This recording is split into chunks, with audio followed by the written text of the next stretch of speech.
राम जय जय राम। आचार्य ग्रंथ अध्यक्ष महोदय, देवियों तथा सत्य, बड़े महत्वपूर्ण विषय पर विचार चल रहा है। गोहत्या बंदी का सवाल, भारत में गोरक्षा का होना देश के लिए जीवन मरण का प्रश्न। यदि आप चाहते हैं हर एक दृष्टि से, धार्मिक दृष्टि से, आर्थिक दृष्टि से, व्यवहारिक दृष्टि से हिंदू धर्म, हिंदू संस्कृति, हिंदू सभ्यता जीवित और सुरक्षित रहे, तो पूर्ण रूप से गोवंश हत्या बंद होनी चाहिए। श्रद्धेय स्वामी कृपाचार्य जी महाराज के नेतृत्व में सन 47 से कई बार सत्याग्रह चला, जिसमें कई हजार लोग व्यक्ति जेल गए और कई ऐसे विद्वान महात्माओं का जेल में निधन भी हो गया। करोड़ों की संख्या में हस्ताक्षर सब भेजे गए, लेकिन भारत सरकार और राज्य सरकारों के काम पर कोई इसका प्रभाव नहीं पड़ा। सन 47 में, सन 50 में, 52-53 में कई बार आंदोलन चला। दूसरी संस्थाओं ने भी, आरएसएस वालों ने भी सत्याग्रह चलाया, प्रबुद्ध कर्मचारी ने सत्याग्रह चलाया, और भी देश के जितने वो भक्त हैं सभी, कहीं कोई अनशन कर रहा है, कोई कुछ कर रहा है, बराबर ये प्रयास चलता रहा कि देश में गोहत्या बंद हो जाए। लेकिन आज तक गोहत्या बंद होना तो दूर रहा, अंग्रेजों के जमाने से भी बहुत अधिक मात्रा में, 4-5 मात्रा में गोहत्या भारत में जारी हो। आप सरकारी आंकड़े रिपोर्ट देख सकते हैं, उससे आपको विवाद रूप से सिद्ध हो जाएगी कि अंग्रेजों के जमाने से भी बहुत अधिक गोहत्या शुरू हो। एक और कलंक की बात है, जहाँ स्वतंत्र होने पर सर्वप्रथम भारत सरकार की ओर से, आकाशवाणी की ओर से कोई घोषणा होनी चाहिए थी, तो ये घोषणा होनी चाहिए थी कि भारत का यह कलंक गोहत्या जो है आज स्वतंत्र होने के साथ ही समाप्त हो जाए। पाकिस्तान ने सिंध में स्वतंत्र होने के बाद गोमांस, सुपर मांस कानूनन बेचना बंद कर दिया, कानूनन सुपर मांस पर अपराध लगाए, और पाकिस्तान बनने पर बड़े जोरों से वहां गोहत्या चालू हो गई थी। हिंदुओं का दिल दुखाने के लिए जीना कबाब, रियासत कबाब के नाम पर खूब गोमांस बिकता था। लेकिन पाकिस्तान की यह कल ठिकाने आई, उसने भी समझा कि हमको बैल की जरूरत है, दूध दही की जरूरत है, खेती की जरूरत करने के लिए बैलों की आवश्यकता है। उसने भी बहुत कुछ माने गोहत्या को रोकथाम लगाई। लेकिन भारत सरकार के लिए इसका कोई माफी प्रश्न नहीं है। मुस्लिम शासकों ने भी हिंदुओं के इस भावना का सम्मान किया। कहते हैं अकबर के जमाने में बड़े जोरों से गोहत्या चल रही थी। उस समय अकबर के दरबार का एक कवि जिसका नाम लरहरी आता है, उसने गायों का एक डिप्यूटेशन अकबर के दरबार में पेश किया और एक कविता गायों के गले में लिखकर बांध दिया। अरे धर्म धर्म साज नहीं मार सकत कोई, हम संसद धर्म भजन को चरण भीन हुई, हिंदू मधुर देख कटुक को चरण विवाह त्यागी, अमृत पहले समय भक्तमय संबन जावनी, साकल नरहरि अकबर विरोध गौ जोरे करम, अपराध कौन मोह मार्य चांद के लिए। कहते इस कविता को सुनते ही अकबर ने शाही फरमान के द्वारा गोहत्या बंद कर दिया। कविता का स्पष्ट भाव कि हम मुसलमानों को कोई कड़वा दूध नहीं देती है, हिंदुओं को कोई मीठा नहीं देती है, मरने पीछे हमारे चमड़े तक उपयोग में आते हैं। इस तरह से मुसलमानों ने भी अभी कालीचरण पौराणिक बता रहे थे कि उन सबों मुस्लिम शासकों ने भी गोहत्या का बहुत कुछ विरोध किया। अंग्रेजों ने भी ब्रजभूमि के भीतर लाद लेट ने 1897 में कानूनी अपराध गोहत्या को माना था। इस तरह से विदेशियों और विधर्मियों ने भी हिंदुओं के भावनाओं का सम्मान किया। लेकिन स्वतंत्र भारत में अपनी सरकार जहाँ बहुमत मान्य मिनिस्ट्री में सब जगह हिंदुओं का, वहाँ अधिक से अधिक गोहत्या शुरू हो गई। सज्जन गोवंश से बढ़कर और क्या धार्मिक महत्व आप समझिए। बड़े बड़े आप देवताओं का मंदिरों में जाते हो, चरणामृत लेते हो, ऋषि मुनियों का, महात्माओं का चरणामृत लेते हो, लेकिन मलमूत्र किसी का पवित्र नहीं माना गया। केवल एक गाय एक ऐसा प्राणी है गोवंश, जिसका मलमूत्र तक पवित्र माना गया है। बड़े बड़े महापाप भी हो जाते हैं, प्रायश्चित करने के लिए पंचगव्य बनाया जाता है और श्लोक पढ़ा जाता है, जब स्वम पापम देवे शिष्यमान के प्रार्थना पंचगव्य से भक्ति निर्विंदनम। वह पंचगव्य 80 तक के पाप को दूर करने वाला उसका महत्व बताया गया है। आपको कोई भी शुभ कार्य होता है, पहले गोबर का प्रकार की आवश्यकता पड़ती है, वो पूजन होता है सर्वत्र। भगवान के स्तुति की बड़ी महिमा सब पूर्व वक्ताओं ने कहा, विशिष्ट के दर्शन होगा। तो इस तरह से सदा ही भारत में सदा से हिंदू गोवंश का पूजक है और स्वप्न में भी कोई आस्तिक हिंदू नहीं चाहता कि जो हत्या जारी रहे। कुछ बुद्धि भर गुमराह लोग ऐसे ही हैं जो जिनके कुछ जिद के कारण ऐसा चल रहा था। दिवंगत आत्मा पंडित नेहरू एक बार मध्य प्रदेश की दिशा गए थे। आलोचना करना कोई खुशी की बात नहीं समझ रहा हूँ, प्रसंगवत बात कह रहा हूँ। एक बार दिशा गए थे तो वहाँ कुछ लोगों ने हमारे नेतृत्व में वहाँ वो मक्खन दूध दही लोगों ने उनको भेंट किया था। हम भी थे, कहा गया साहब जो हत्या बंद होनी चाहिए, करके नोटिस छाप के दिए गए। बहुत कुछ जा करके एक जनरल सभा में कहा, कुछ लोग जो हत्याबंदी के नारे लगाए, बड़े अच्छे लोग थे, समझदार थे, मालूम पड़ता रामराज के लोग थे, धर्म थे। लेकिन हम कैसे वो हत्या बंद कर सकते हैं जबकि देश में एक जात गोमांस खाने वाले? तो कितना गलत तर्क था। नेहरू के लोगों की जितनी प्रशंसा की जाए देशभक्ति की सब कुछ छोड़ी, लेकिन वो वंश के लिए नेहरू एक निर्दयी वास्तव में सिद्ध हुए। तो जरूरत इस बात की है संगठित होकर के एक ऐसा प्रयास हो, शांतमयी आंदोलन। और भाई हम तो अपना विचार तो कहते ही नहीं, शांतिपूर्ण बातें न सुने कि हमने कोई सभा का वो नहीं कह रहे थे अपनी कि बिल्कुल संध्या से क्रांति करनी चाहिए, जिससे पूर्ण रूप से हत्या बंद हो। इसके लिए हमारे जीवन भर का सवाल है कि चाहते हो तो धर्म सुरक्षित रहे, तो फिर और क्या हो सकता है, आपको मन में इतना अच्छा है। तो सज्जनों क्या कहें, बहुत लंबे जो ऐसे भाषण हो सकते हैं और होंगे। सवाल यही है वो हत्या बंद होना चाहिए। एक बार राजा महेंद्र प्रताप से हम बातचीत किए थे, हमने कहा मुस्लिम राष्ट्रों में गोवंश के संबंध में क्या धारणाएं हैं। उन्होंने कहा शाहबान हुजा ने एक बार हमसे बातचीत किया था ईरान में, तो कहता था हमारे कुरान शरीफ में इस्लाम धर्म में भी गोपति जायज नहीं है, अनिवार्य नहीं है। तो इस तरह से केवल एक राजनीतिक स्वार्थ के लिए, राजनीतिक प्रभुत्व के लिए कुछ लोग जो जितन वो हत्या चालू कर रखते हैं उनको समझा बुझा करके जिस तरह से बड़ी उपायों के द्वारा हत्या का बंद होना है, इसके लिए माने दृढ़ तैयारी होनी चाहिए। और जैसा भी प्रस्ताव में सब सारा होगा, जैसी अवधि होगी, लेकिन इसको अब राजनीति को पहलू भी नहीं बनाना चाहिए।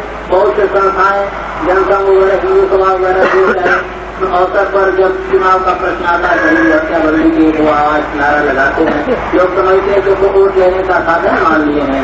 इस तरह से सब मतभेदों को बुला करके एक दृढ़ संगठित ऐकमत होकर के सभी संस्थाओं के द्वारा सभी आर्थिक धार्मिक हिंदुओं को संगठित होकर के इसमें मुस्लिम भी इसका सहयोगी है। बाद उन्होंने चंदा भी दिया है, हृदय से चाहते भी हैं, काफी हम चाहते थे कहते थे, लेकिन हिंदू चाहता है जो हत्या बंद हो तो सरकार को हत्या बंद करनी चाहिए। और कई बार आंदोलनों में इसके मुसलमानों ने समझदारों ने चंदा भी भेजा। तो इस तरह से ऐसा प्रयास करके इस समस्या को दूर कर देना चाहिए। अत्यंत संतुष्ट शब्दों में हम ये अपना प्रवचन समाप्त करते हैं।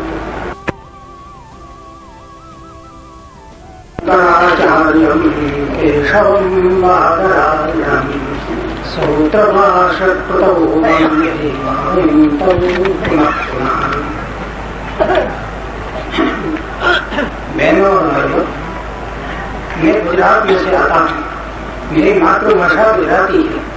मैं हिंदी में बोल सकता हूँ, परंतु कदापि त्रुटि आए उस कारण से, और ये विषय कायदा कानून का भी है और मैं कुछ कानून जानता हूँ, उसके लिए मेरे को लगता है आप सर्व की रजामंदी से मैं इंग्लिश में बोले तो मेरे को आप कुछ माफ करना।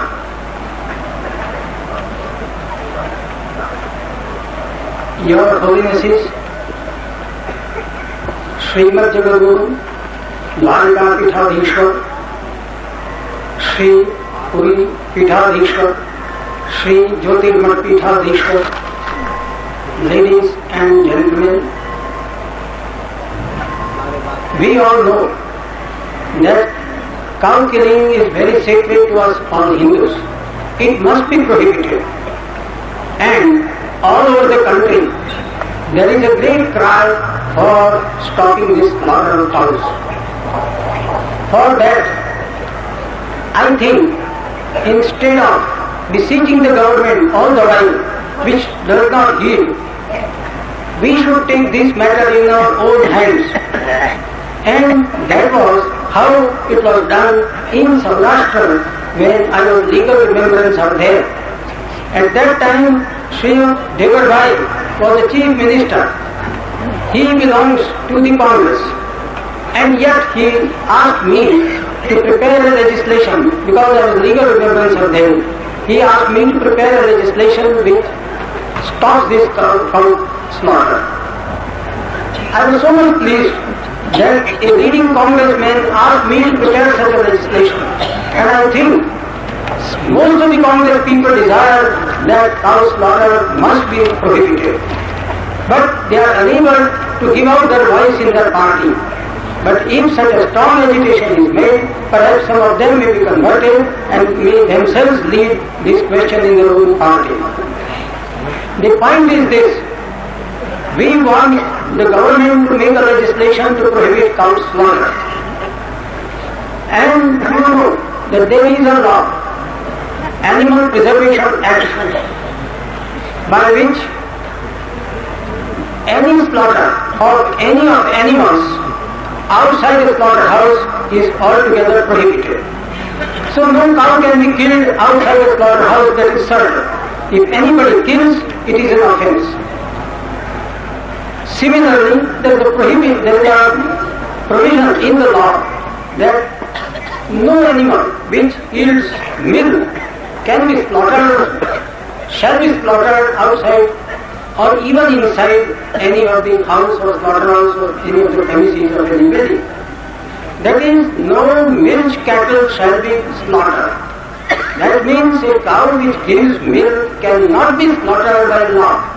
It is prohibited. If anybody slaughters a cow which gives milk, it is an offence. So there is that much law. Now the only question comes, whether a cow can be slaughtered in a slaughterhouse. For that, there is a provision in law that no animal shall be slaughtered unless a veterinary doctor certifies that the animal to be slaughtered is fit to be slaughtered. That is, whether an animal is deceased, whether by eating its flesh it will be harmful to the people. That the veterinary doctor has to see and certify that particular animal is not of that type and therefore can be slaughtered. Without his certificate, no slaughter can take place. Therefore, what I did, instead of preparing a long act, what I did was to make an amendment in this very section by only one line. The line is, no animal shall be slaughtered without certificate of a veterinary doctor that the animal to be slaughtered is fit to be slaughtered. There an amendment was put, but that is an exception. But if the animal to be slaughtered happens to be a cow or a progeny, no veterinary doctor shall certify. That is, if the animal to be slaughtered is a cow or a progeny, then no certificate can be given by the veterinary doctor. That means total prohibition of cow slaughter altogether. That was done in Saurashtra. And it is still there. The law is still there. In Saurashtra, no cow can be killed. Similarly, there is another aspect also.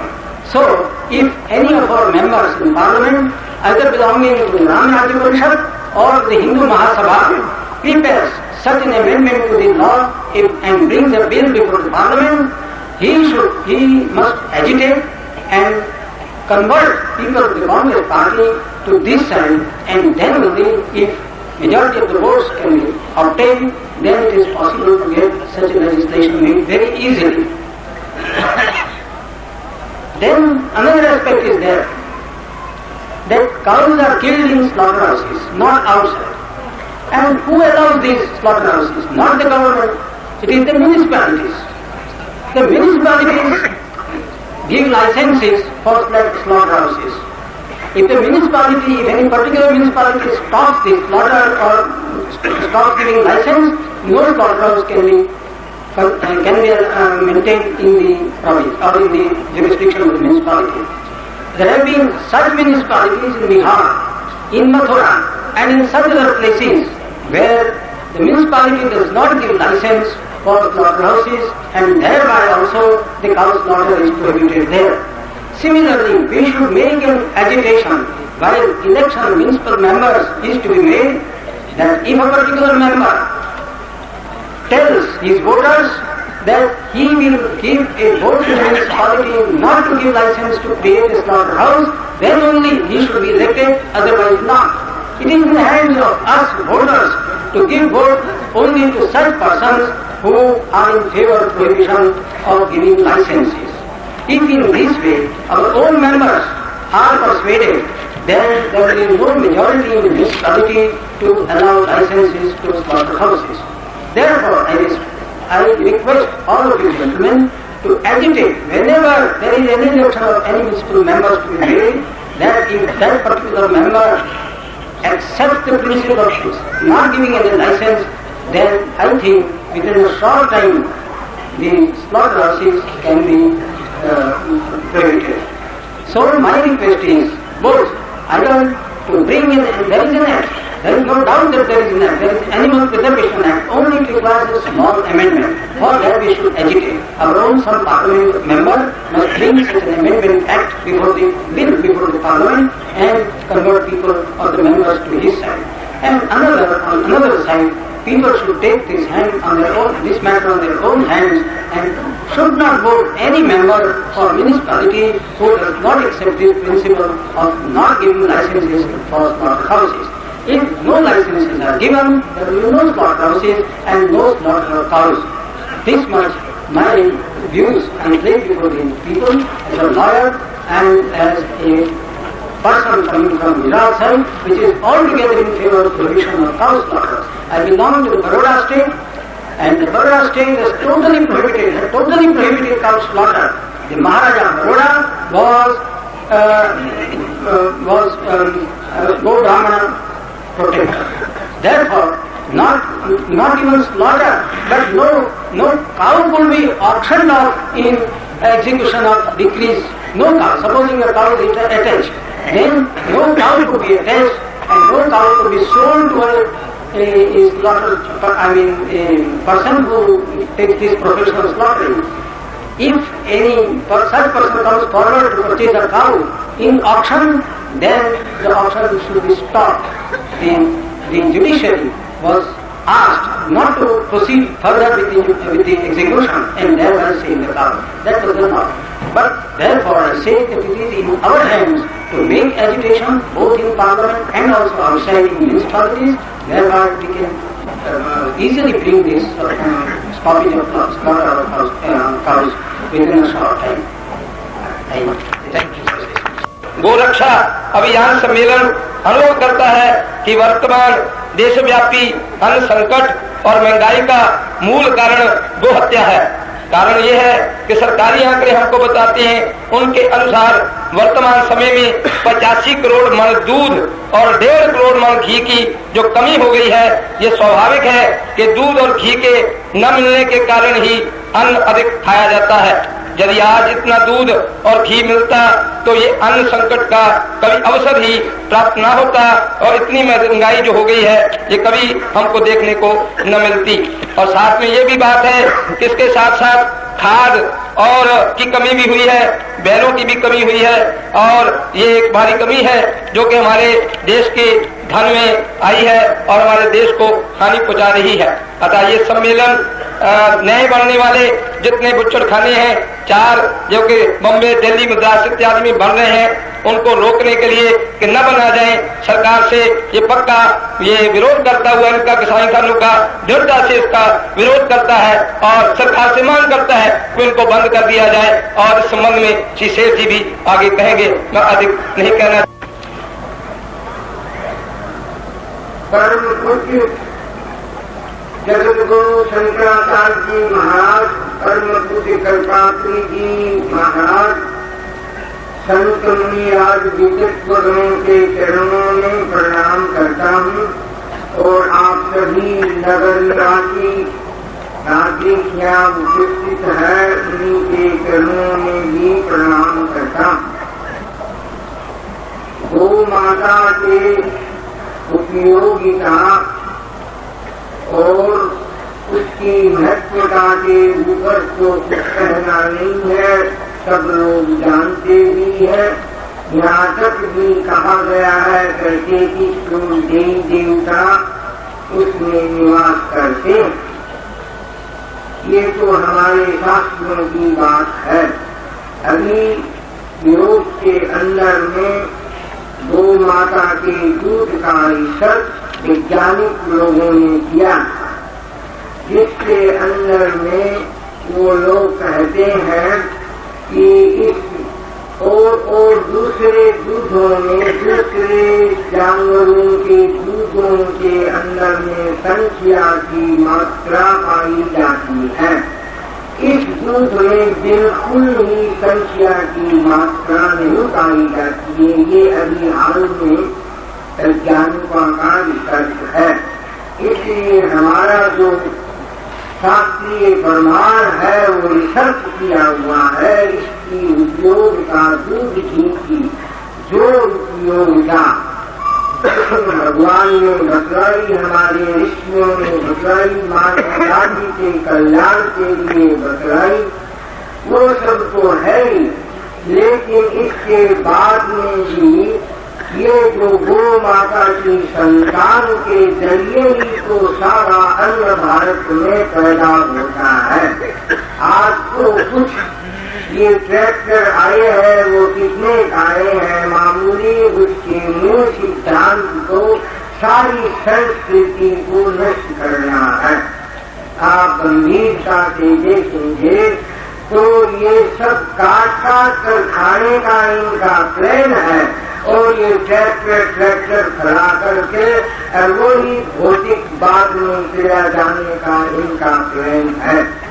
तो इसमें धर्म की, अर्थ की, काम की, मोक्ष की, सभी की रक्षा का सवाल उत्पन्न होता है।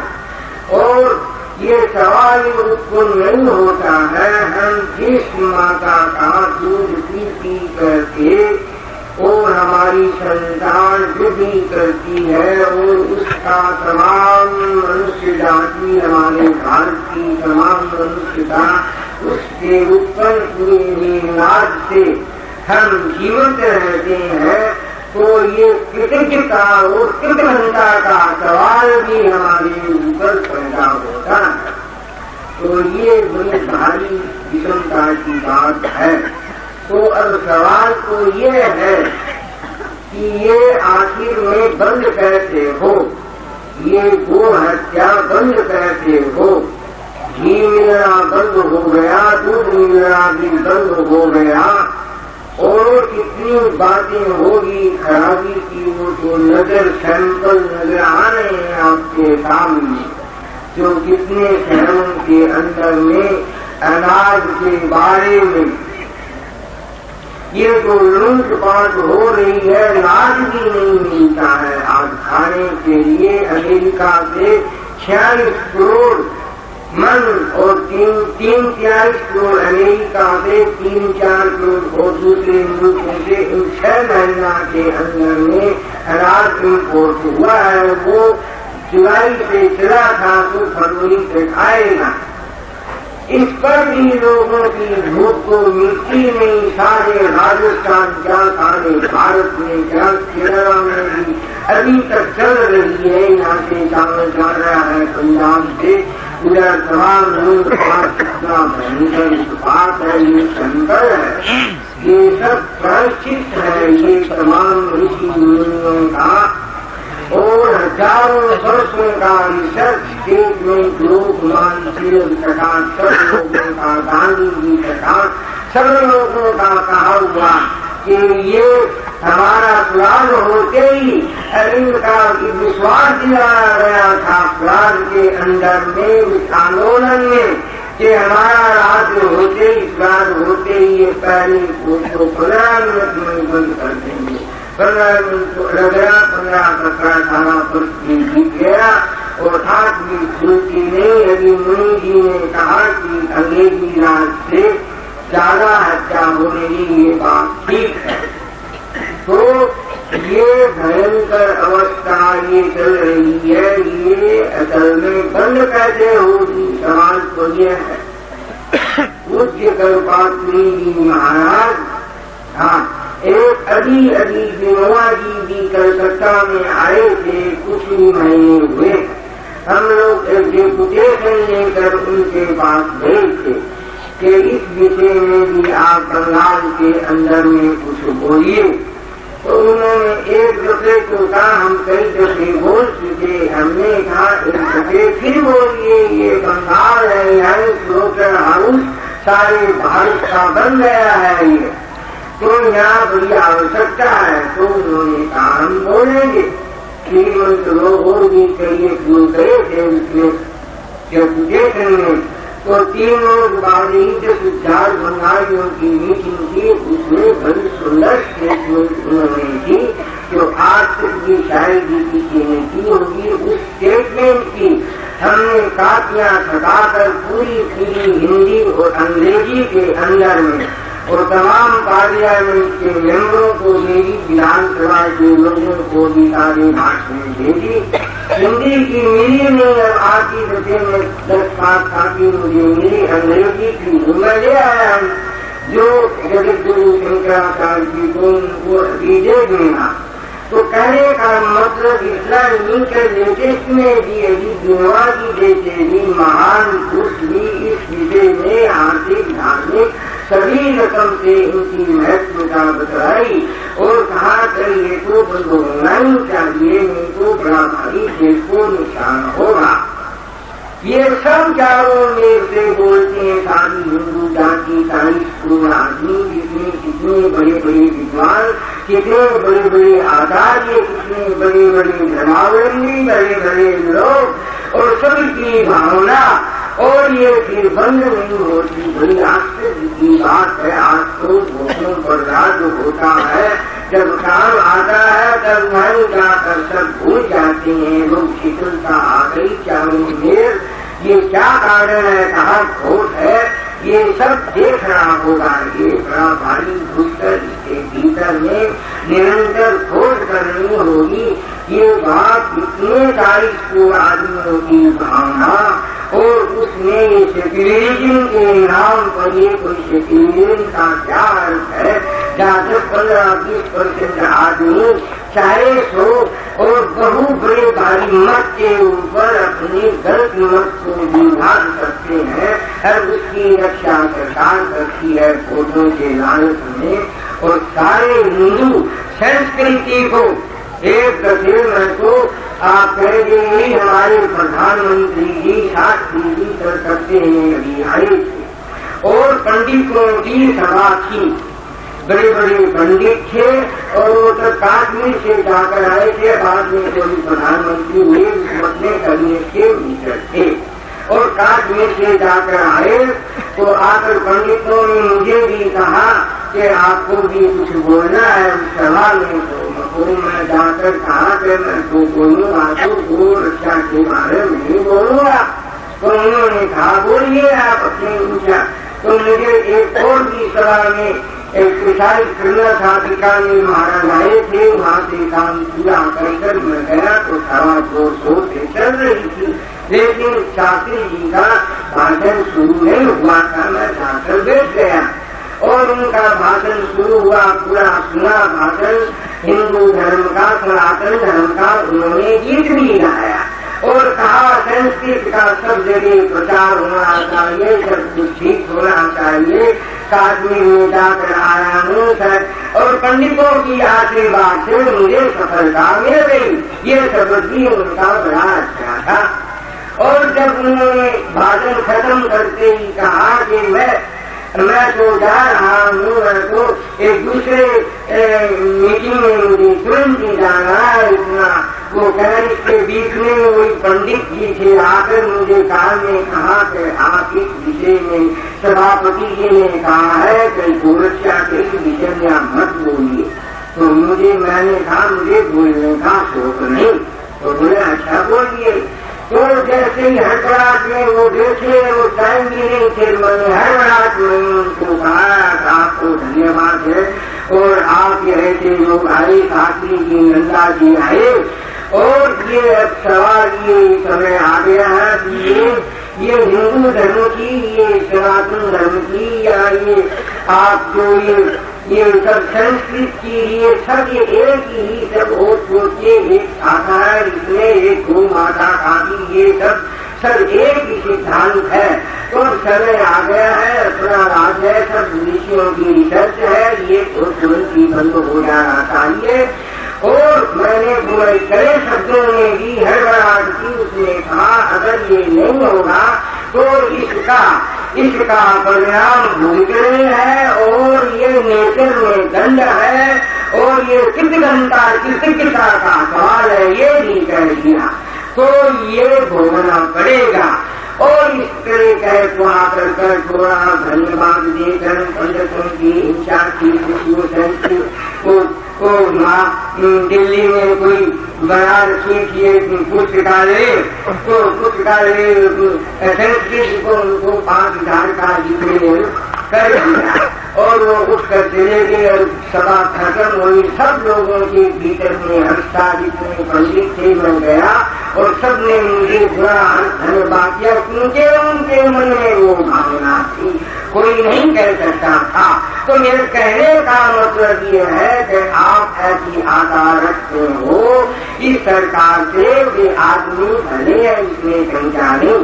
शास्त्री जी और नंदा जी ईमानदार आदमी है, इसमें फर्क नहीं, लेकिन वो जिस सिस्टम में जकड़े हुए हैं, जिस ऑर्डर में जकड़े हुए हैं, चारों में से घिरे हुए हैं, उनसे कदापि आशा नहीं रख सकते। उनसे आप चाहे जितना मिलन करो, चाहे जितना बात करो, सब करो, आश्वासन चलता रहेगा लक्ष्मी, लेकिन ये कभी भारत सरकार ये सरकार को हत्या बंद करेगी, इसमें संख्या मत समझिए आप। शरणानंद जी महाराज जो प्रजासत्सु है वो अभी वृंदावन में सम्मेलन हुआ तो मैं तो राजधानी से कहा था, वो कलकत्ते में आया तो उनसे मेरी बात हुई। हमने उनका 4-5 सम्मेलन कराया था। तो बात में एक रोज कहा नहीं, हमने तो वो भाषण में उन्होंने वहाँ बुलाया और उन्होंने कहा कि वो हत्या बंद करानी हो तो सरकार को बदल दो और अगर गोरक्षा करानी है तो व्यापारियों को बदल दो। तो उन्होंने 2 शब्दों में ये सार बताया है, उनका अपना अलग अलग मत है। तो भी इसमें ये सुराग से भी बड़ा प्रॉब्लम है। सुराग के अंदर में बड़ी भारी त्याग करनी पड़ी थी, बड़ा भारी सैक्रिफाइस बलिदान लोगों का, 1000 लोगों का बलिदान देना पड़ा था।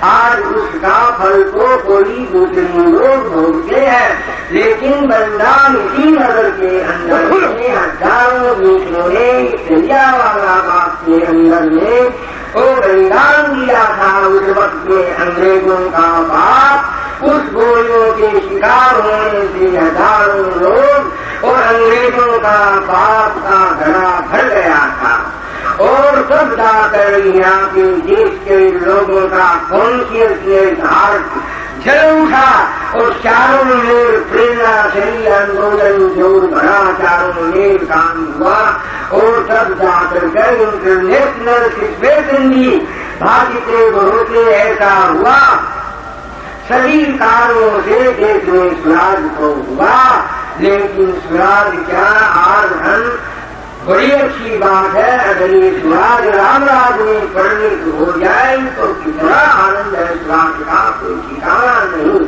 लेकिन राम राज को अर्थ रहा, आज को अंग्रेजी राज से भी आप देखते हैं चारों में कितना कष्ट है लोगों को, कितनी बातें हैं सारे देश के अंदर में, ये कोई बात है क्या?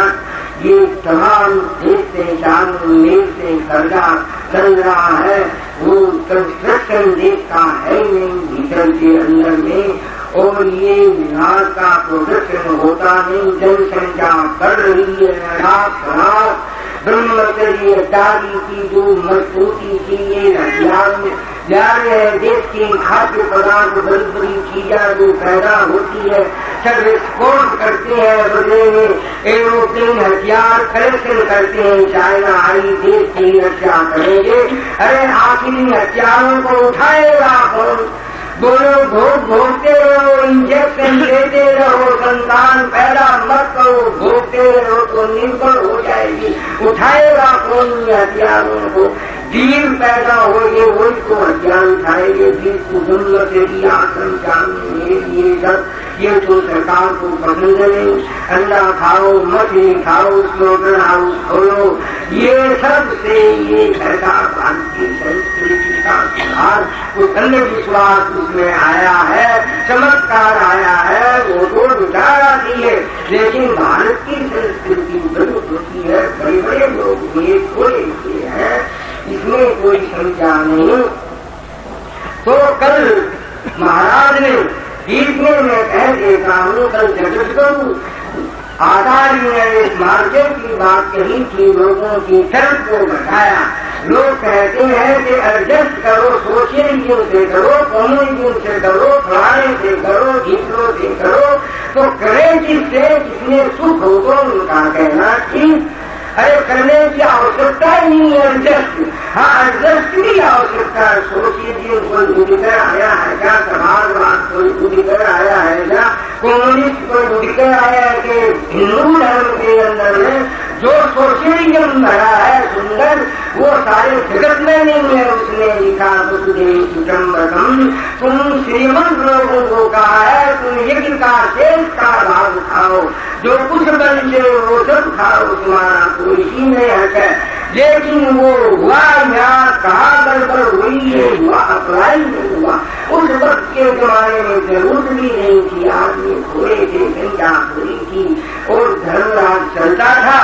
लेकिन आज संख्या बढ़ गई, वो जरूरत थी, वो मार्ग अप्लाई नहीं हुआ, वो सिद्धांत थे, वो व्यक्तिगत सिद्धांत में रहेंगे। एक लोग हाई क्वालिटी के हुए जो जिसमें नहीं हुए, जरूरत है मार्ग अप्लाई की, वो सिद्धांत है। मार्ग में कहते ना वो साधारण जनता के अंदर में ये सिद्धांत होते हैं, वो सब तो एडजस्ट करने की वो बात है। आपके युग परिवर्तन कर रहा है, ये युग एक युग आता है 100 वर्ष से, 10 वर्ष से, 20 वर्ष से, तो युग चल रहा है सोशलिज्म का। हमारे अंदर में बात वो ढंग से लगाया है, कोई कॉमेडी चलता, उनमें सुख नहीं है, कुछ भी है, सुख भी है, सब है, शांति नहीं है। तो हमारे अंदर में जो सिद्धांत है हिंदुइज्म के अंदर में, तो हिंदू सोशलिज्म की सरकार है, परंपरा आगे की जो परंपरा इंपीरियलिज्म, जो इंपीरियलिज्म का जो परंपरा है वो सबको बड़े बड़े लोगों को जानना होगा। इस जगत के अंदर में, इस युग के अंदर में वो बातें कर नहीं सकती, जनता ग्रहण कर नहीं सकती, उसके अंदर में नजर नहीं आता।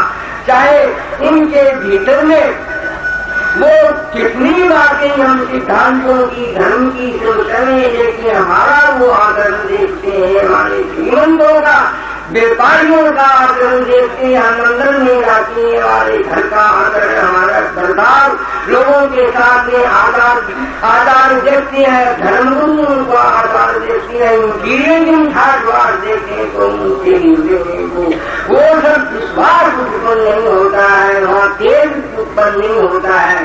तेज चाहिए आज के युग में, तेज निकलेगा हिंदू सोशियलिज्म, वो सिद्धांत और उसके भीतर में शाकाहारी समाजवाद होगा, सर्वत्र को हत्या होगी, सर्वत्र शाकाहारी होगा। तमाम लोगों की एक सुनते जैसे कृपात्री जी महाराज ने दूसरे से सब सुखी सबको एक जवानियों कहे, एक सब बातें कही, तो इस तरह तो ये बातें, ये सिद्धांत को लेकर के हमारी बड़ी बड़ी आकाश चलेंगे और ये असल में वो हत्या का छंद का सवाल है। तो ये हत्या करना होगा और स्वराज्य के ऊपर से ये बड़ा भारी प्रॉब्लम है, स्वराज से भी बड़ा प्रॉब्लम है ये। तो इसलिए ये यूनाइटेड हिंदुइज्म हो रहा है, ये सब सिद्धांत 3-4 हिंदुइज्म आर्य समाज है। एक RSS का गुरु जी है, उसने 25 लाख मेंबर बताते हैं, सनातन जगत है। इस तरह ये 3-4 प्रॉब्लम है, लेकिन सबका अलग अलग हिसाब है, अलग अलग सिद्धांत है, अलग अलग नारा तो एक ही समुद्र में पड़ता है, लेकिन यहाँ अलग अलग नदियां हिसाब संगठन नहीं है। तो ये जब तक संगठन नहीं होगा सबका, इसको पालन चाहिए, ये सब पालन ले लीजिए, इस तरह संगठन रूप धारण करके मजा है कोई लोग ने 40 आदमियों के अंदर में ये सब, ये उसकी भावना को ठुकरा सकता है कई लोगों ने, लेकिन चलता है बातों से कम प्लानिंग करना पड़ता है। जैसे सरकार प्लानिंग करती है छोटे वर्षीय योजना, योजना, चेतन योजना, खर्च योजना, फोर्थ योजना, इनकी योजना को ये डर नहीं है, ये तो नकल करते हैं रशिया चाइनीज की। वो जो योजना करते थे वो तो मैन पावर की योजना करते थे और सब जितने राष्ट्र थे अंदर में मनुष्य थे उनको काम में लगा दिया और सब राष्ट्रों ने उनका बायकाट कर दिया। बोलो उनको कुछ मत दो, लेकिन बोलो मत दो, हम सब काम करेंगे। पृथ्वी माता में लड़ गए, सब राष्ट्र पावरफुल बन गए हैं, बन गए खाली भौतिक तत्व के अंदर में। तो हमारे अंदर में पूरे 40 आदमी को काम करते हैं, खेती बाड़ी जो भी ऐसे परिस्थिति के वक्त करते हैं, ऐसे जोड़ नहीं होता है। कितने आदमी सब वर्ष में लगना होगा, तमाम प्रोडक्शन बढ़ेगा, सब जाकर इतना काम चलेगा। तो इस तरह ये सत्याग्रह का मूवमेंट करना होगा। सत्याग्रह 2 रकम का होता है, एक सत्याग्रह सरकार के ऊपर और यूनाइटेड हिंदुइज्म होगा, तब होगा वो सत्याग्रह, सब मिल जाएगा तो उसका पूरा असर आएगा। दूसरा सत्याग्रह मैं नहीं समझता हूँ, मेरा कहना गलत है, परंतु निर्णय में आया हुआ दूसरों के सामने रखता हूँ। जैसे एक स्कीम ऐसी है आकाशवाणी की गई, हम और को क्या करें, ये शक्ति प्राप्त करने के लिए भगवान से बात करेंगे, प्रार्थना करेंगे, महीने में 2 करेंगे, 4 करेंगे, 6 करेंगे और लोग भी करेंगे, सब भी करेंगे, यही काम की बात है। लेकिन इससे और भी नीचे की बात है, जैसे अभी मुनि जी ने कहा कि भगवान कृष्ण की आराधना करते हैं लोग, हजारों लाखों आदमी मंदिर में रोज जाते हैं, यहाँ जाते हैं, कलकत्ते में जाते हैं और मंदिर में जाते हैं और कलकत्ते बम्बई में तमाम शहरों में जाते हैं, इधर जाते हैं, उधर जाते हैं, इसमें 95 लाखों आदमी खुद जाते हैं और वही कृष्ण की गाय रोज करती है, उसका कोई सवाल ही नहीं है, उनकी चेतना ही नहीं है, केंद्र नहीं है उनके भीतर में, तो वो आराधना करती। इनका ये है गण है उनका, उनकी कहानी को भाषण किया तो वो गण है अंदर से। समझ लीजिए दोनों अपनी खुशियों को कि भगवान कृष्ण की जब गाय करती है और गाय की इतनी महिमा बतलाई है कि क्यों देवता है ही वो तो बात साइंस है। अगर 33 करोड़ देव देवता क्या उसमें साइंस है, शब्दों के अंदर में विज्ञान है, तो फिर वो आराधना कैसी, तो वो सत्याग्रह हो सकता है। हम ये कर सकते हैं आचार्य जो जितने धर्मावलंबी आचार्य है हिंदू धर्म के, और एक ऐसा सत्याग्रह होगा सरकार को को चेतावनी दे करके कि जितने मंदिर है भगवान कृष्ण के, सब मंदिरों के अंदर में हड़ताल होगी, भगवान कृष्ण से भोग नहीं लग सकता। जब भगवान की गाय कटती है तो भगवान के भोग कैसे, भगवान भोग कैसे ग्रहण कर सकेगा हमारे हाथ से। तो हड़ताल होगी चारों तरफ, पंडों को सैक्रिफाइस करना होगा, उनके भी कोई भोग भोग नहीं आएगा। और जब भगवान कृष्ण के भोग नहीं लगेगा तो लाखों स्त्री पुरुष है वो सब हड़ताल करेंगे। सिर्फ जगदगुरु को थोड़ा ही भूख हड़ताल करना पड़ेगा, लाखों स्त्री पुरुष हड़ताल करेंगे। कलकत्ते में बैठेंगे, बम्बई में बैठेंगे, इधर बैठेंगे, उधर बैठेंगे, लाखों सब सरकार का आसन गिर जाएगा। 2 रोज रहेगा, 4 रोज रहेगा, 5 रोज रहेगा, 10 रोज रहेगा, ऐसे ही 15-15, 20-20, 2-2 महीना तक हमारे जेलों के अंदर में तो उपवास चलता है, स्त्रियां करती है कृष्ण मास के भीतर।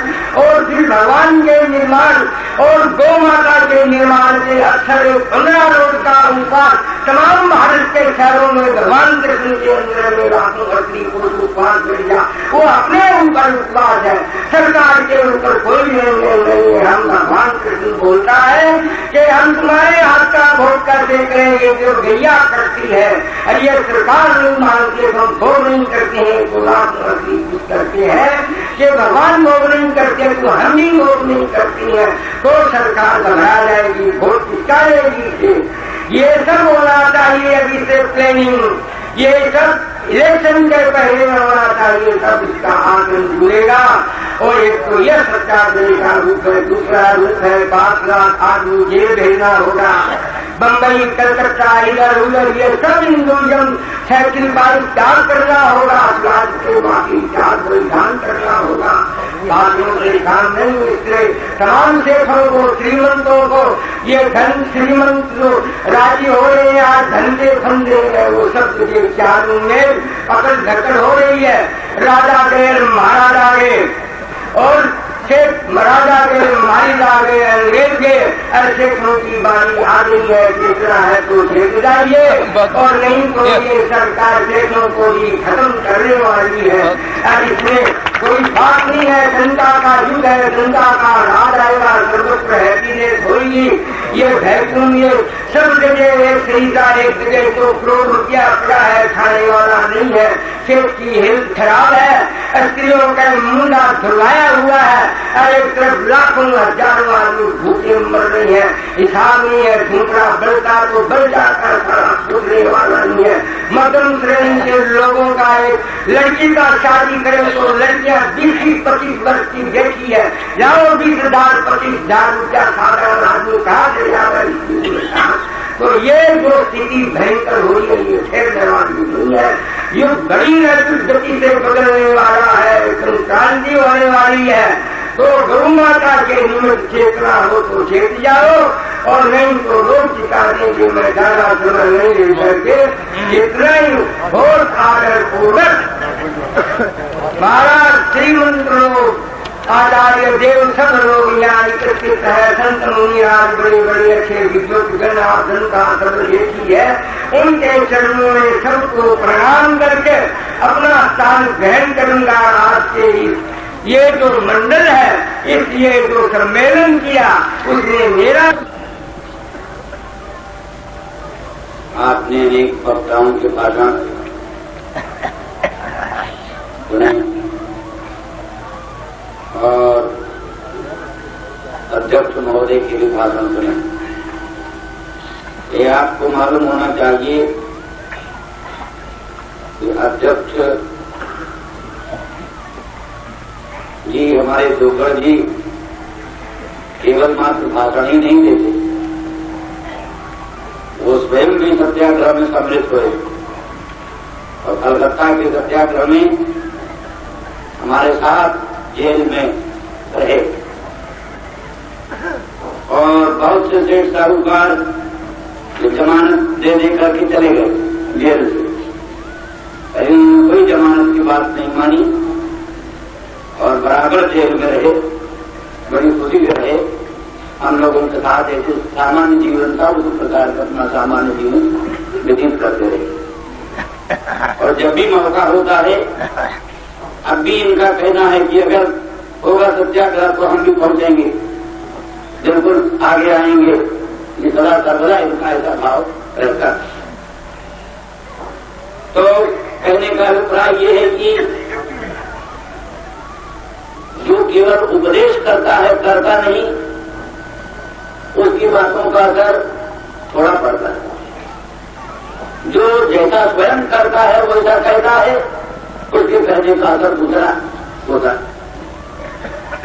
तो इससे आस्तिकों को, सज्जनों को उत्तम ढंग की प्रेरणा लेनी चाहिए और गोहत्या बंदी के लिए, गोरक्षा के लिए कुछ न कुछ करना चाहिए। आखिर कब तक ये टालम टोल करेंगे? भारतवर्ष में अपना राज्य होने पर भी गोहत्या बंद न हो, कितने शर्म। अंग्रेजों के जमाने में हम कह सकते थे साहब हम पराधीन हैं, हम स्वतंत्र हैं, अंग्रेजों का राज है, गोहत्या होती है, हमारे कुछ घर हो नहीं सकता।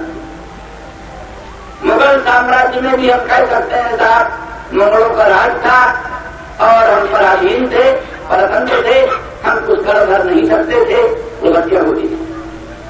लेकिन आज तो आपके शासक कहते हैं कि ये राज्य जनता का राज्य, जनता का राज्य।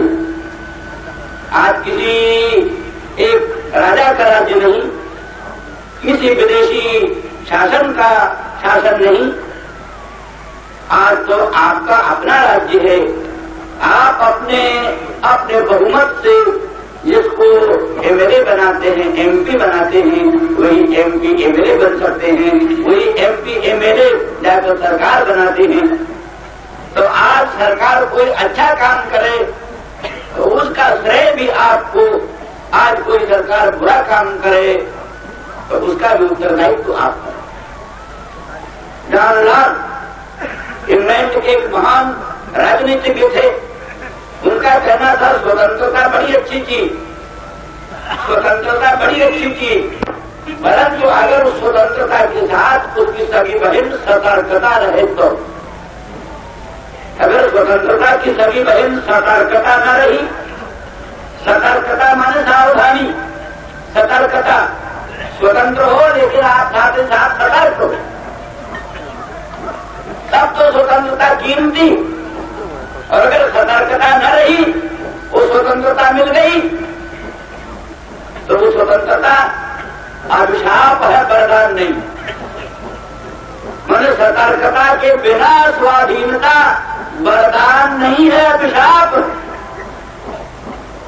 भूखों मरने की स्वतंत्रता कोई स्वतंत्रता नहीं है, नंगा नाच नाचने की स्वतंत्रता कोई स्वतंत्रता नहीं है, आत्महत्या की स्वतंत्रता कोई स्वतंत्रता नहीं है, शराब पीने की स्वतंत्रता कोई स्वतंत्रता नहीं, भाई बहन की शादी करने की छूट मिल जाए स्वतंत्रता कोई स्वतंत्रता नहीं। तो जहां सतर्कता नहीं है, ऐसी स्वतंत्रता वरदान नहीं है, अभिशाप। आपको स्वतंत्रता मिली, उस स्वतंत्रता के साथ आपको सतर्कता होनी चाहिए। आप अपने बहुमत से जैसी सरकार बनाते हैं, जैसे लोगों को एमपी एमएलए बनाते हैं, तो आपको सतर्क रहना चाहिए हमारे मत का सदुपयोग हो रहा है कि दुरुपयोग हो रहा है। हमने जो मतदान किया है, हमने जो वोट दिया है, हमारे वोट का सदुपयोग हो रहा है कि दुरुपयोग हो रहा है। ऐसा नहीं, ऐसा तो नहीं कि हमारे ही वोट से बनी हुई सरकार हमारे धर्म की हत्या कर रही, हमारे वोट से, हमारे मतदान से बनी हुई सरकार हमारे गायों की हत्या करा रही, हमारे बैलों की हत्या करा रही, हमारे धर्म, हमारी संस्कृति, हमारी सभ्यता का सर्वनाश कर रही है। हमारे वोटों का ये तो नहीं उपयोग हो रहा है, ये हमारे वोटों का दुरुपयोग है कि सदुपयोग है, इस बात का विचार न करना वही सतर्कता का भाव। अगर आप में सतर्कता है, सावधानी है, तो जरूर अपने मतदान का क्या सदुपयोग हो रहा है, क्या दुरुपयोग हो रहा है, इस संबंध में विचार करना आवश्यक है। यदि हम कई बार कहते हैं और आज भी कहते हैं कि राजनीतिक उद्देश्य से वो हत्या आंदोलन हमने ना आज तक कभी चलाया है, ना आगे कभी चलाने का विचार। गोहत्या बंदी के नाम पर, गोरक्षा के नाम पर वोट की भीख मांगकर हम एमएलए एमपी न बनाना चाहते न बनना चाहते। कई बड़े दुर्भाग्य की बात है, हमने एक नेता आज है नहीं, मर चुके, एक बार हमसे कहा महाराज गोहत्या सरकार नहीं बंद कर दी, अच्छा है, अगर गोहत्या बंद कर देगी तो हम इलेक्शन कैसे लड़ेंगे, वोट कैसे मांगेंगे, गोहत्या के नाम पर तो वोट मांगी जा सकती। हमने कहा भाई बड़ी शर्म की बात, तुम ऐसी बात करते हो, बड़े दुख और बड़ी लज्जा की बात है। इसी को सरकार आगे रखती है, सरकार कहती है और कांग्रेसी लोग कहते हैं ये तो गोहत्याबंदी आंदोलन नहीं, गोरक्षा का आंदोलन नहीं, ये तो एक प्रकार का राजनीतिक स्टंट, ये तो केवल राजनीतिक स्वार्थ सिद्धि के लिए ये सब आंदोलन होते, ऐसा लोगों को कहने का अवकाश मिलता। इसलिए हमने कई बार कहा भाई गोहत्याबंदी कस रहे कांग्रेस पार्टी को, गोहत्याबंदी कस रहे कांग्रेस सरकार को, गोरक्षा कस रहे सरकार को हो, हमको नहीं हो, लेकिन किसी तरह से गोहत्या बंद हो, किसी तरह से गाय बैल की हत्या बंद हो, हमारे देश को ठीक ठीक खाद मिले, ठीक ठीक हर जोतने को बैल मिले, ठीक ठीक बच्चों को दूध दही मक्खन मिले और अन्न संकट दूर हो और नाना प्रकार के जो महंगाइयां और नाना प्रकार के उपद्रव फैल रहे सबका अंत हो। ये क्या कम फल है, ये बहुत ऊंचा फल है। तो ऐसी स्थिति में किसी राजनीतिक उद्देश्य की सिद्धि के लिए नहीं, किसी राजनीतिक प्रयोजन की सिद्धि के लिए नहीं, शुद्ध रूप से गोरक्षा के लिए, शुद्ध रूप से गोहत्याबंदी के लिए, जो देश की मांग है, देश के लिए अत्यावश्यक है, जितना आवश्यक रोटी है, जितना आवश्यक पानी है, जितना जरूरी कपड़ा है, उससे भी ज्यादा जरूरी आज गोरक्षा, गोहत्याबंदी। हम कहते इस समय जितना अन्न संकट आया हुआ, जितना भीषण से भीषण प्रकार का महंगाई का भयंकर दैत्य मोबाए हुए चला रहा, किसी से कुछ कर धरे नहीं हो रहा, अनेक प्रकार के उपाय किए जा रहे, कोई उपाय सार्थक नहीं हो रहा। समय समय पर भिन्न भिन्न स्थानों में आजकल उपदेश चल रहा है कई पार्टियों का, लूटो और बांटो, लूटो और बांटो उपदेश पार्टियों की चल रहा है, खुले प्लेटफार्म पर कई पार्टियां उपदेश करती है लूटो और बांटो। तो जहां लूटो और बांटो का उपदेश होने लग गया, आप कल्पना कीजिए क्या उस राष्ट्र का भविष्य होगा, उस राष्ट्र की क्या स्थिति होगी। आप इस बात को गंभीरता से सोचें। इस तरह से जहां लूटो बांटो के सिद्धांत का विस्तार होगा, खुले प्लेटफार्मों पर से जहां ये व्याख्यान होगा लूटो और बांटो, और अन्न की भीषण महंगाई और लूटपाट शुरू हो जाए, गन्ने लूट लिए जाए, घर घर से भी गन्ने लूट लिए जाए, तो वहां आप क्या समझते, कोई संशासन, कोई स्थिति।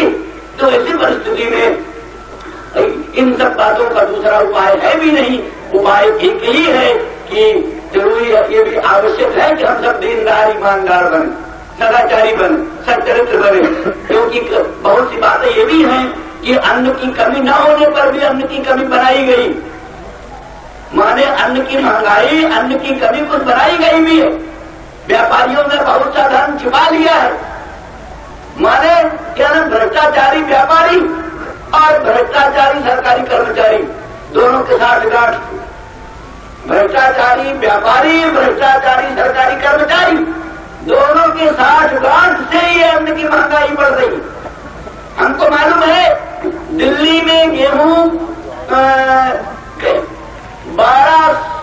12 रुपए मन भी, 15 रुपए मन भी, 22 रुपए मन तो ज्यादा से ज्यादा, वहीं से 10 मील दूर गाजियाबाद में, 20 मील दूर गाजियाबाद में 45 रुपए मन, 50 रुपए मन गेहूं। जो रक्षक है, सीमा रक्षक नियम है, यहां से गेहूं बाहर न जाए, दिल्ली से गेहूं बाहर न जाए, बड़ा प्रतिबंध है, पता है गेहूं कितने ही ट्रक जाते हैं गेहूं, और जो उसमें लाभ होता है उसमें सरकारी कर्मचारी, भ्रष्टाचारी सरकारी कर्मचारी और भ्रष्टाचारी व्यापारी दोनों के साथ गांठ से बराबर तस्कर व्यापार चलता है। काफी लाभ हो गया, मान लिया थोड़ी देर के लिए 2000 रुपया जुर्माना हो गया, क्या 2000 रुपया जुर्माना हो गया, क्या दिख रहा, जितने लाखों रुपया कमाया 2000 रुपया जुर्माना दे दिया, क्या बात, वो स्वयं लिया, कुछ उसके आलम सरकारी कर्मचारी को दिया, डांट पर ये है। आज हमारी सरकार को कम से कम हमारे गृह मंत्री नंदा साहब को तो जरूर प्रतीत हो रहा है कि भ्रष्टाचार दूर करने के लिए सदाचार समिति होनी चाहिए, सदाचार का विस्तार होना चाहिए। साधु संत महात्मा सदगृहस्थ सदाचार का प्रचार करें, लोग दीनदार ईमानदार बने, ना भी पुलिस हो, ना भी खुफिया विभाग हो, ना भी कोई कानून का डर हो, तो भी ईश्वर को डर करके, धर्म को डर करके पाप से बचो, चोर बाजारी से बचो, घूसखोरी से बचो, भ्रष्टाचार से बचो। ये बिना सदाचार हमको जब तक ईश्वर से डर नहीं होगा, केवल पुलिस का डर, हम किसी तरह से पुलिस के आंख में धूल डाल सकते हैं, अदालत के आंख में धूल डाल सकते हैं, कानून को ठग सकते हैं, कॉन्स्टिट्यूशन को धोखा दे सकते हैं, लेकिन ईश्वर को धोखा नहीं दे सकते, धर्म को धोखा नहीं दे सकते, अपनी अंतरात्मा को धोखा नहीं दे सकते। तो इस तरह से यदि हमको अंतरात्मा पर विश्वास होगा, अपने धर्म पर विश्वास होगा, ईश्वर पर विश्वास होगा, तो पुलिस ना भी होगी, खुफिया विभाग ना भी होगा, अदालती डर ना भी होगा, तो भी हम चोर बाजारी से बच सकेंगे, घूसखोरी से बच सकेंगे, भ्रष्टाचार से बच सकेंगे। तब ये ऐसे भीषण भीषण अन्य संकट खत्म हो सकेंगे, तब ऐसे भीषण भीषण महंगाई के उपद्रव खत्म हो सकेंगे। हाँ नहीं, पाप जो बढ़ता है, पाप बढ़ता है तो बुद्धि भ्रष्ट होती है, बुद्धि भ्रष्ट होने से चोर बाजारी सूझती है, घूसखोरी सूझती है, और क्या शराब पीना सूझता है, नाना प्रकार के जितने खुरापाते हैं सब सूझती है, तब जब पाप बढ़ता है। और जब हमारे मतों के, हमारे मतदानों के आधार पर हमारे देश में गोहत्या चलती है, गोहत्या बढ़ती है, गाय बैल काटे जाते हैं, 12-12 करोड़ रुपए के भयंकर भयंकर कतल खाने बनाए जाते हैं, मशीनी कतल खाने बनाए जाते हैं। अंग्रेजों के जमाने से भी 4-5 ज्यादा गाय काटी जा रही है, तो ऐसी परिस्थिति में उसका पाप की फल हम करा फल। अंग्रेजों का राज्य आज नहीं, मुगलों का राज्य आज नहीं, आज हमारा आपका राज्य है। हमारे आपके राज्य में धर्म होगा तो हमको आपको उस धर्म का भी श्रेय मिलेगा। अगर हमारे आपके राज्य में अगर अधर्म होगा, अन्याय होगा, तो उसका भी उत्तरदायित्व हम पर आप पर होगा। इन सब बातों को समझ करके पूर्ण को हो हमें कहानी छेड़छाड़ हो गए कहानी, ऐसे जो गैर जिम्मेदारी की बात सोचना उसको छोड़ना चाहिए। गैर जिम्मेदारी की बातों को छोड़ करके अपने ऊपर उत्तरदायित्व का अनुभव करना चाहिए। हमारा राष्ट्र है, हमारा देश है, हम राष्ट्र के उन्नायक हैं, राष्ट्र के शासन में हम भी भागीदार हैं, हमारा भी उसमें हिस्सा है, इसलिए राष्ट्र में कोई भी गड़बड़ी होगी उस पर हम भी उसके लिए जिम्मेदार हैं। इस बात को सोच करके ठीक जान राज के अनुसार हमारी स्वतंत्रता के साथ उसकी सभी बहन सतर्कता रहे, सतर्कता का वियोग न हो, तब हमारी स्वतंत्रता का सही उपयोग हो सकेगा। तो सज्जनों, इस तरह से हमारा ये कहना है कि किसी प्रकार से राजनीतिक उद्देश्य को सामने न रख करके शुद्ध गो हत्या बंदी की दृष्टि से, शुद्ध गो रक्षा की दृष्टि से हमको इस संबंध में काम करना चाहिए। हम लोग अकोला में एक महाधिवेशन हुआ, वहां गोरक्षा के लिए, गो हत्या बंदी के लिए प्रस्ताव पास हुआ। वहां भी हमारे सिद्धोगढ़ जी अध्यक्ष थे और उनकी बड़ी अभिरुचि थी। उन्होंने कहा था कि जब मौका होगा तब हम आएंगे। हम लोग वहां से प्रचार करते करते गए बम्बई आंदोलन छेड़ने के लिए, और जाकर के जहां वो कतल खाना बनाया जाने वाला था देवनार, वहां गए, वहां से सब जांच पड़ताल किया, कैसी भूमि है, कारपोरेशन की भूमि है, कहाँ बनेगा कहाँ नहीं बनेगा, सब पूरी जानकारी करा। इतने ही में वहां रेडियो सुनते सुनते पंडित नेहरू ने घोषणा किया कि चीन ने हमला कर दिया, चीन ने हमला कर दिया, इसलिए अब सब लोगों को मतभेद भुला करके सरकार का हाथ मजबूत करना चाहिए। हम लोगों को भी विचार करना पड़ा। यदि हम गो हत्या बंदी चाहते हैं, गो रक्षा चाहते हैं, गाय बैल का कटना एकदम बंद करना चाहते हैं, तो भी चीन का हमला है, इस समय सरकार को परेशानी में नहीं डालना है, सरकार का हाथ मजबूत करना है। क्योंकि अगर चीन चला आएगा, चीन का राज हो जाएगा, तो हम कल्पना भी नहीं कर सकते कभी गो हत्या बंद होगी, क्योंकि वो तो ऐसे हिंसक है। कहते हैं चारपाया के नाम पर कौन चारपाया को नहीं खाते, चारपाई। चौपाया, कौन चौपाया नहीं खाता, चीनी, और चारपाई नहीं खाता, चारपाई। चारपाई को छोड़कर कोई चौपाया नहीं, इसको चीन न खाता। लोगों का आचार मेढकों का आचार, छिपकली का आचार, छिपकली का आचार, कुत्ते की मांग, बिरछा से कीड़ा पैदा करके खाती, बिरछा में कीड़ा पैदा किया और कीड़ों का साग बनाया, रात और कीड़ों का साग खाई। तो ऐसी चीज आएगा। अभी तो हमारी सरकार में कितने ईमानदार हैं, कितने दीनदार हैं, कांग्रेसियों में भी कितने सज्जन ईमानदार दीनदार हैं, जो सोचते हैं कि हाँ को हत्या करनी जरूरी। यानी सेठ गोविंददास और हमारे नंदलाल शास्त्री आदि कई लोगों ने जो वहां प्रस्ताव रखा वो हत्याबंदी का, तो कितने ही कांग्रेसी सज्जन तैयार थे हमको हत्याबंदी प्रस्ताव का समर्थन करें। कितने ही कांग्रेसी सज्जन तैयार, कितने सोशलिस्ट सज्जन तैयार थे हमको हत्याबंदी प्रस्ताव का समर्थन करें।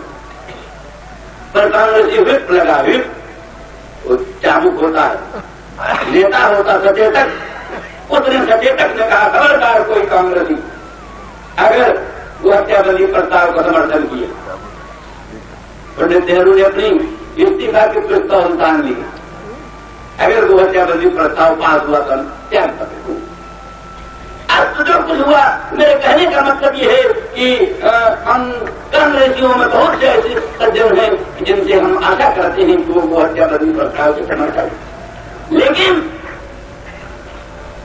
चीन आएगा तो कौन समर्थन करे। किसी तरह से भी हमको हत्याबंदी की आशा रख ही नहीं सकते। ये समझ करके फिर हम लोगों ने उस समय सत्याग्रह आंदोलन नहीं छेड़ा। वहां के स्पीकर महोदय मिले, उनसे हमने कहा भाई कम से कम जब सभी पार्टियां सारा मतभेद भुला करके सरकार का हाथ मजबूत करना चाहती है तो सरकार को भी चाहिए कि ऐसे समय कोई ऐसा कदम न उठाए जिससे किसी भी समुदाय को ठेस हो। इसलिए ये जो देवनार के कतलखाना बनाने की योजना है या कलकत्ता में डानकुनी स्थान पर जो कतलखाना बनाने की योजना है, इस योजना को कम से कम तब तक स्थगित कर दिया जाए जब तक चीनी मिला। और ये जो 8 करोड़ रुपया के लागत का कतलखाना बनाया जाने वाला है वो 8 करोड़ रुपया इस काम में न लगा करके चीन से मुकाबला करने के लिए वो 8 करोड़ रुपया लगाया जाए, उस काम में लगाया जाए ये 8 करोड़ रुपया।